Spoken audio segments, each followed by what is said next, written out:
নতুন বছর শুরু হলো খোকন দাস দিয়ে। খোকন দা নমস্কার, ভালো আছেন?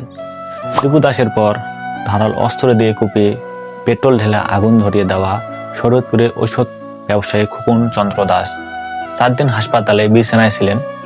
কঠিন যন্ত্রণা সহ্য করতে না পেরে অবশেষে মারা যায়। ওপারে ভালো থাকবেন দাদা, দুঃখ ছাড়া আর কিছু করার নেই।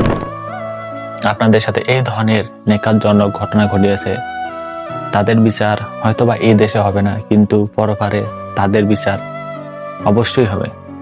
দেশের মিডিয়াগুলো চুপ করে থাকে, তারা সংবাদ ঠিকই প্রচার করে, তবে অন্য সংবাদগুলো তারা প্রচার করে থাকে। মিস্টার ত্রিপোলারের ফেস রিভিল।